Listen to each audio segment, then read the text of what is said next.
Kios ditutup sepihak oleh PT Modern Multiguna, para pedagang amplas rugi jutaan rupiah. Sejumlah pedagang pusat perbelanjaan Ambon Plaza atau Amplas mengaku rugi akibat penutupan kios secara sepihak oleh PT Modern Multiguna atau MMG. Kerugian yang diderita pedagang mencapai jutaan rupiah per hari. Salah seorang pemilik kios elektronik Herman Laata mengaku ia menyesalkan aksi sepihak PT MMG itu. Padahal seharusnya pihak perusahaan menunggu sampai ada putusan pengadilan terkait status kios. Serupa diungkapkan Abdul Rasid Mewar, pemilik usaha rumah makan ini mengaku kerugian mencapai 7,5 juta rupiah. Ia mengatakan bahwa seharusnya pihak pengelola tidak boleh mengambil langkah seperti itu, sebab proses hukum masih berlanjut. Kerugian tersebut dikatakan bahwa mereka telah melaporkan ke pihak yang berwajib.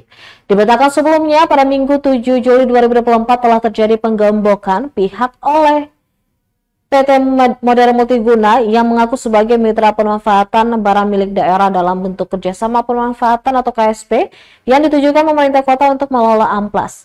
Namun gembok dibuka paksa oleh para pedagang selaku pemilik dengan dasar sertifikat hak milik.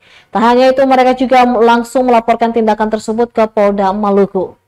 Meski begitu, penggembokan oleh PT MMG berulang, bahkan mereka mengelas pintu kios. Sebelumnya juga dijelaskan oleh Ketua Tim Kuasa Hukum P5AP Sunardianto, pedagang mengantongi sertifikat hak milik atau SHM, sementara hak guna bangunan telah berakhir sejak 6 Juli 2024. Artinya PT MMG tidak memiliki hak apapun atas semua unit kios yang mengantongi SHM.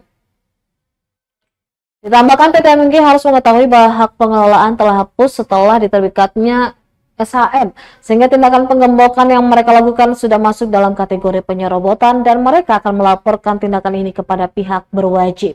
Sementara itu, kuasa hukum PT MMG yang coba dikonfirmasi terkait kejadian ini belum menanggapi.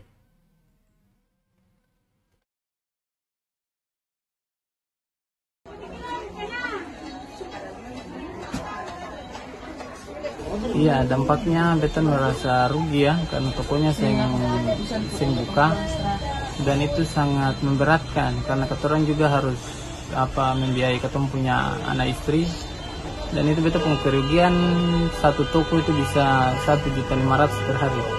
Itu beta punya kerugian. Iya, harusnya dong sing boleh ambil tindakan sepihak toh. Harusnya karena ketong lagi berproses harga itu. Dan jangan dulu eksekusi, tunggu ada keputusan dari pengadilan, baru oke, siap, seperti itu. Download Tribun X sekarang, menghadirkan lokal menjadi Indonesia.